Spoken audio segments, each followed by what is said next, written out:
Seven sisters নিয়ে যে কারণে ভয় ভারতের।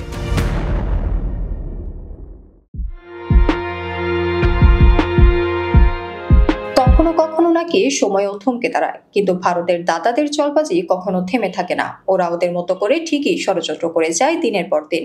পার্শ্ববর্তী দেশগুলো যেন ওদের পথের কাঁটা। কিন্তু কেন এত আয়োজন ভারতের দাদা বাবুদের? কেনই বা বাংলাদেশ, নেপাল, ভুটান, চীন, পাকিস্তান, মায়ানমার নিয়ে ওদের এত মাথা ব্যথা? সবগুলোর উত্তর যেন একটি, তা হলো সেভেন সিস্টার্স। রাজনৈতিক বিশ্লেষকদের মতে ভারত তাদের এই অঞ্চলটি নিয়ে বেশ চিন্তিত।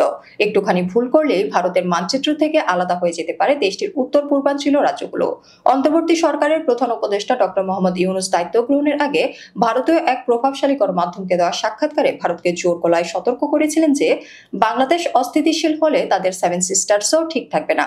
অস্থিতিশীলতা ছড়িয়ে পড়বে তাদের দেশের এই রাজ্যগুলোতে। অরুণাচল, আসাম, নাগাল্যান্ড, মণিপুর, মিজোরাম, ত্রিপুরা এবং মেঘালয় রাজ্যগুলোকে একত্রে বলা হয় সেভেন সিস্টার।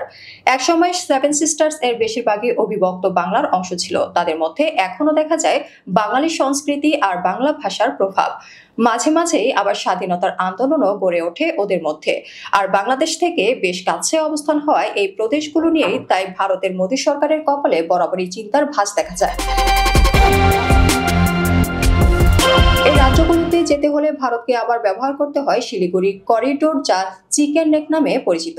এই করিডোরের সাথে সীমানা ঘেঁষা বাংলাদেশ আর নেপাল, ভুটান আর চিরশত্রু চীনের সীমানাও খুব বেশি দূরে নয়।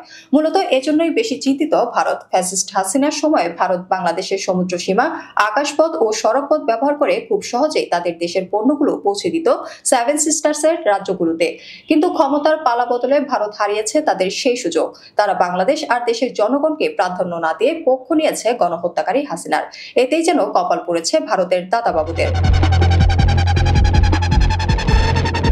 এর মাঝে আবার অরুণাচল প্রদেশটি নিয়ে ভারতের সাথে চীনের বিরোধ চলছে যুগের পর যুগ। প্রদেশটির সীমান্তে মাঝে মধ্যেই উত্তেজনা বিরাজ করে। ভারত সব জায়গায় বাঘ হলেও এক্ষেত্রে যেন ওরা পোষা বিড়াল। প্রতিবেশী অন্য দেশগুলোর সীমান্তে দেখানো তাদের গর্জন এখানে এলেই যেন থেমে যায়। এসব কারণে ভারত বরাবরই চায় তাদের প্রতিবেশী দেশগুলোর অভ্যন্তরে অস্থিতিশীলতা তৈরি করতে, যাতে তারা নিজেদের নিয়েই ব্যস্ত থাকে আর ভাবতে না পারে দাদা বাবুদের সবচেয়ে বড় দুর্বলতা সেভেন সিস্টার্স নিয়ে।